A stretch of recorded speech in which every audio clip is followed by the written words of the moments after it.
Estimados compañeros, estimado profesor, en esta oportunidad nos tocó hablar sobre el tema análisis a priori y prueba posteriori, el tiempo de ejecución de un algoritmo. Siguiente, integrantes: Villegas, Rosa Sanderian, Zambrano Nazario Florera, del curso de estructura de datos y algoritmos del año 2020. Doy paso a mi compañera. Tiempo de ejecución de un algoritmo. En este video calcularemos el tiempo de ejecución de un algoritmo para los ciclos o repeticiones. Bueno, aquí nos hacemos una pregunta: ¿cómo medir el tiempo de ejecución de un algoritmo? Existen dos formas para poder calcular el tiempo que tarda un algoritmo en resolver un problema: el análisis a priori y prueba a posteriori. Ya, análisis a priori. Aquí nos da un concepto, dice que la evaluación del algoritmo se realiza con independencia del lenguaje, de programación en la cual se codifica. Ya. El análisis a priori es un análisis estimativo. Se obtiene una medida teórica, es decir, una función que acota por arriba y por abajo el tiempo de ejecución del algoritmo para unos valores de entrada de datos. ¿A qué se refiere esto? Bueno, yo todavía no tengo nada implementado y lo que tengo que hacer es desarrollar un algoritmo y yo debo ser capaz a priori, o sea, sin implementar nada, tener una estimación de cuán bueno va a ser mi algoritmo. Puede existir alguno mejor o no, pero yo puedo a priori, es decir, teniendo como un pseudocódigo de mi algoritmo, yo puedo saber cuán bueno o cuán malo puede ser la eficiencia de mi algoritmo. Y hoy en este video explicaremos eso. También tenemos que tener dos conceptos básicos, que es el contador de frecuencia, que son las veces que se ejecutan las instrucciones de un algoritmo. Y por otro lado tenemos el orden de magnitud. Y el orden de magnitud nos dice que es la eficiencia de un algoritmo en cuanto al tiempo de ejecución. Y aquí tenemos órdenes de magnitud comunes: orden de magnitud constante, logarítmico, lineal, semilogarítmico, cuadrático, cúbico y exponencial. Y su respectiva representación. En el video lo que vamos a analizar es el orden de magnitud constante, cuando el tamaño de dato de entrada ya lo conocemos, y lineal cuando el tamaño de dato de entrada no conocemos, en este caso que sea n. Ya, la prueba posteriori. En la prueba posteriori se obtiene una medida real, es decir, un tiempo de ejecución del algoritmo para unos valores de entrada de datos en determinada computadora. Lo que nos quiere decir que la prueba posteriori es la solución del problema, la ejecución del programa en una máquina y lenguaje determinado. Y tiene mucho que ver con la calidad del compilador. En la prueba posteriori es una medida de pruebas. Eso se desarrolla después de que nosotros tenemos una implementación del algoritmo. Cuando nosotros ya tenemos algo implementado, ahí empezamos a hacer la prueba, o sea, la ejecución del código. El tiempo de ejecución de un algoritmo está muy relacionado a la manera en cómo se almacenan los datos. En cuanto al tiempo, se estudia el número de operaciones elementales que implica una sentencia o un algoritmo completo. Hablamos de operaciones elementales, aquellas operaciones que se denominan como simples o atómicas, en las cuales yo lo que hago es una simple operación. Aquí tenemos ejemplos de operaciones elementales, que es una operación aritmética, asignación de una variable, retorno de una función, comparación lógica y acceso a un arreglo. El producto de dos números también es una operación elemental. La suma de dos números también es una operación elemental. La suma de tres números implica realizar tres sumas, por lo tanto hay dos operaciones elementales. Ya. Más adelante vamos a ver a qué se refiere esto. Ya, cuando decimos tiempo, no nos referimos a minutos, segundos, milisegundos, sino a lo que dije recién, al número de operaciones elementales bajo un supuesto de que todas esas acciones se ejecuten en un mismo tiempo. No es decir lo mismo que una función se realiza de la misma manera en la que se realiza una multiplicación. En términos de procesamiento de hardware no es lo mismo, pero en este caso nosotros lo vamos a considerar que sí. Ya.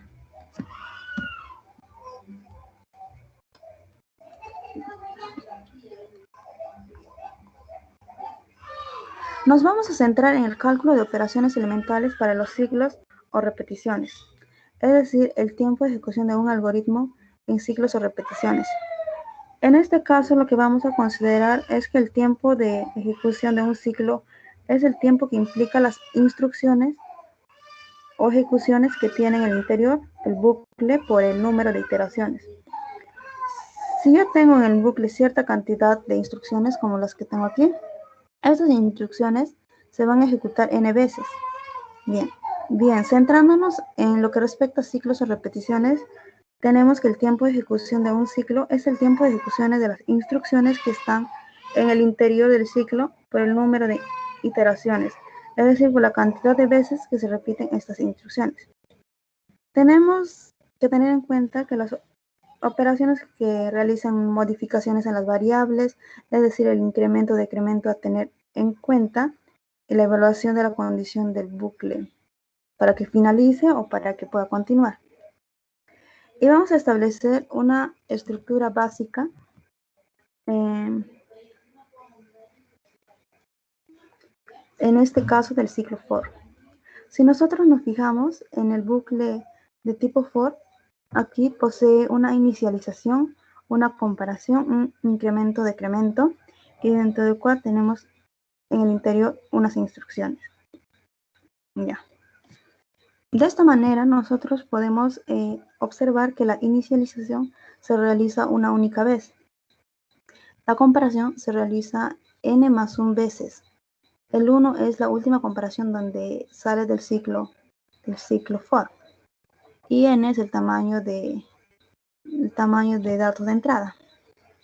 Las instrucciones dentro del ciclo for se realizan n veces. Eso depende también del tamaño de datos de entrada. El incremento o decremento también se realiza n veces.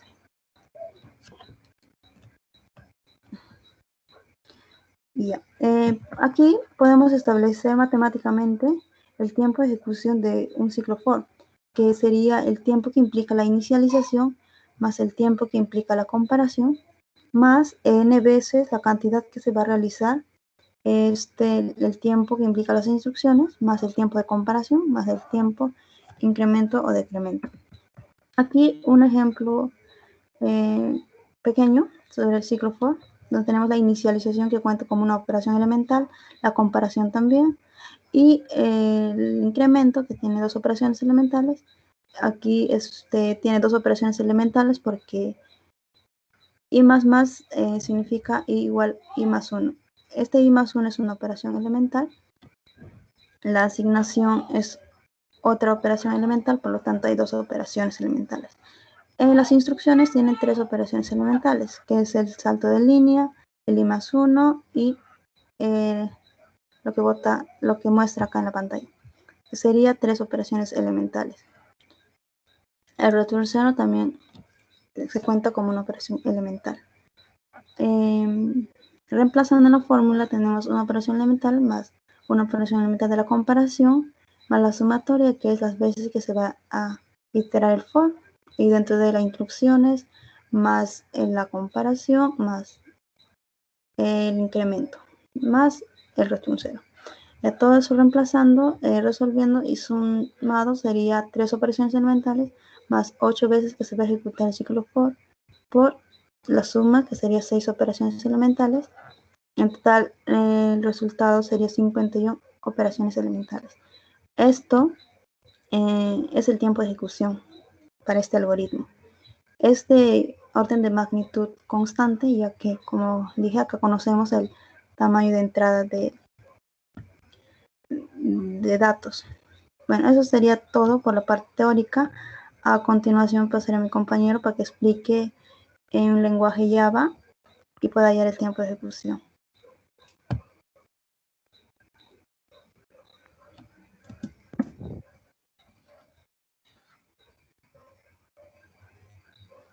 Bueno, a mí me toca explicar la parte práctica, para ello voy a empezar a explicar dos métodos de ordenamiento, que es el método burbuja y el Quick-Short. Bueno, el método burbuja está, bueno, aquí como podemos ver, tenemos una clase principal, el vector, conformado por los números 0, 1, 4, 2, 6. Instanciamos la clase, mandamos el parámetro vector al mostrar y mandamos el parámetro del vector al rellenar. Entonces aquí en rellenar tenemos el vector recibiendo y aquí en esta parte tenemos a dos variables enteras, j y auxiliar, que iba a comenzar en 0 hasta el tamaño del vector con paso de 1. Y aquí tenemos otro for. Sería un for anidado que va a ser desde 0 hasta recorrer todo el tamaño del vector menos 1 con paso de 1. El vector va a ser mayor. Si pregunta si el vector j es mayor, si cumple, entonces hace el cambio de variable. Y una vez que dejó de cumplir el for, manda el vector a mostrar y se muestra. Bueno, voy a hacer un pequeño. Voy a hacer el recorrido de todo de forma muy rápida. Bueno, tenemos el vector 3, 1, 4, 2, 0, 6 con el espacio 0, 1, 2. Bueno, o sea, estamos en el primer for donde le declara variable como i igual a 0, como j es igual a 0, como j igual a 0. Entonces pregunta si el vector 0 es mayor que el vector 1, entonces hacemos el cambio de variable. Y el vector nuevo quedaría como 1, 3, 4, 0, 6. Y para j es igual a 1, si el vector 1 es mayor que el vector 2, entonces como es falso, sale del for y pasa al siguiente como j es igual a 2. Pasa al siguiente como j, a la siguiente iteración como j es igual a 2. Entonces pregunto si el vector 2 es mayor que el vector 2 y es mayor que el vector 3, entonces hacemos un cambio de variable, el nuevo orden del vector sería 1, 3, 0, 4, 6. Y pasamos al siguiente iterador, como j es igual a 3. Si, si vector 3 es mayor que el vector 4, como no cumple falso, entonces, entonces vamos a la siguiente iteración del i igual a 1. Entonces comenzamos de nuevo, como j es igual a 0. Si el i vector 0, esto como es falso, entonces va al siguiente. Como j es igual a 1, el vector 1 es mayor que el vector 2. Si cumple, hacemos el cambio de variable y el nuevo vector sería 1, 0, 3, 4, 6. 0, 1, 2, 3, con el espacio 0, 1, 2, 3, 4. Ahora para j es igual a 2. Si el vector 2 y si el vector 2 es mayor que el vector 4, falso. Entonces pasa a la siguiente iteración con j es igual a 3. El vector 3 es mayor que el vector 4, también sigue falso. Entonces pasamos al iterador 2 como j es igual a 0. Vector 0 es mayor que vector 1, sí, entonces hacemos el cambio de variable. La actualización del nuevo vector sería como 1, 2, 3, 4, 6, con espacio de 0, 1. Bueno, así, una vez que ya está ordenado, sigue recorriendo hasta que el for deje de cumplir, hasta que este for deje de cumplir. Y saldría de ese bucle y mandaría sus parámetros al vector mostrar. Cumpliría. Y ahora voy a explicar el método kick. Bueno, aquí tenés un método kick. Tenemos su regla principal, mandamos parámetros y instanciamos. Sí, estamos instanciando la clase y mandamos en mostrar. Y se muestra el arreglo original.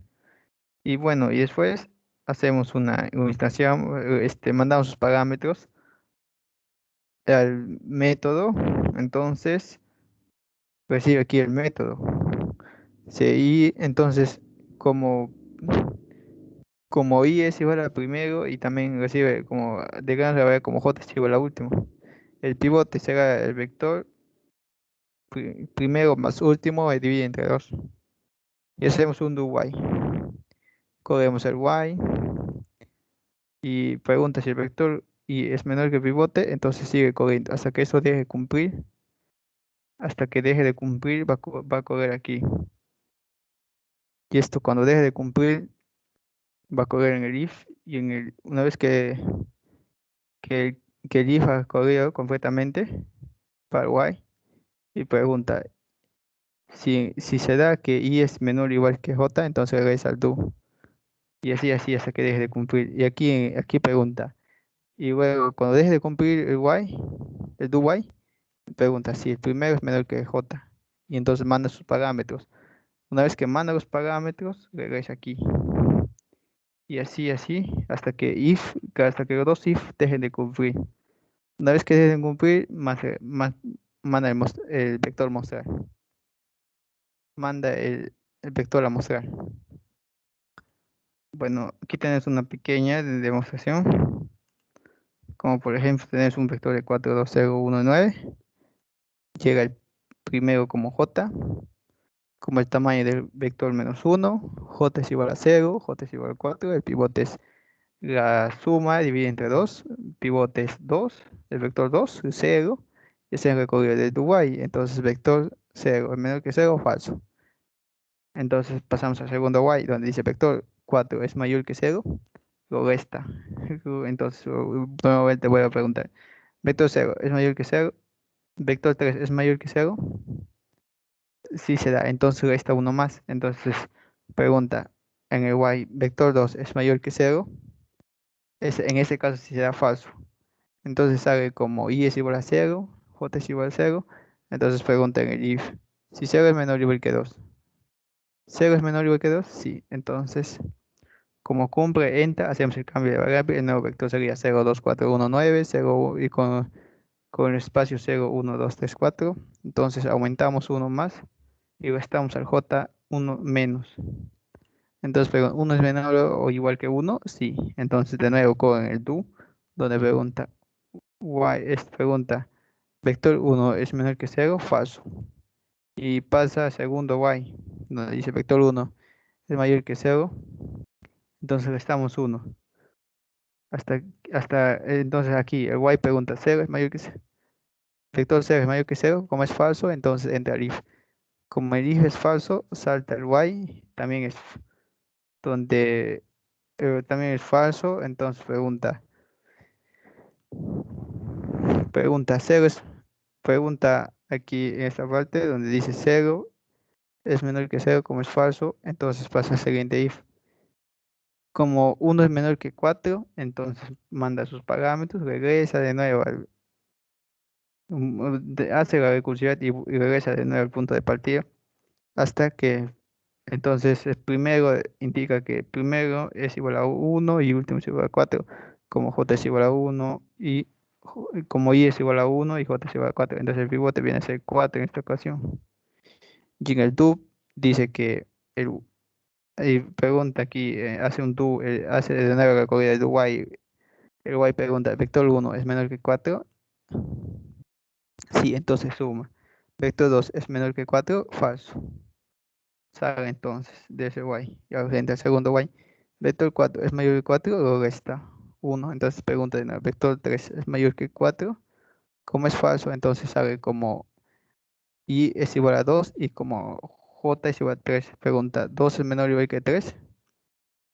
Sí, entonces hacemos el cambio de variable. Entonces la nueva, y ahora sería el nuevo, vector sería 0, 2, 1, 4, 6, con j menos menos. Y así, bueno, el y también aquí otra vez, pregunta, 3 es menor o igual que 2. Sí, entonces pregunta, aquí, if 1 es menor que 2. Sí, y aquí vuelve a ser otra vez recursividad. Pasa el primero como 1 y el último como 2, como j es igual a 1, como i es igual a 1 y j es igual a 2. Y en el y hace de nuevo hasta que deje de cumplir. Y una vez que deje de cumplir, manda el vector mostrar. Bueno, voy a mostrar las operaciones elementales, el Tn. Bueno, aquí tenemos una operación elemental y aquí tenemos otra operación elemental. Aquí tenemos otra operación elemental, otra operación elemental Y aquí en el método rellenar tenemos, como aquí estamos declarando solamente variables, tenemos cero operaciones segmentales. Aquí en el iniciador tenemos 1 y aquí tenemos también 1 en el comparador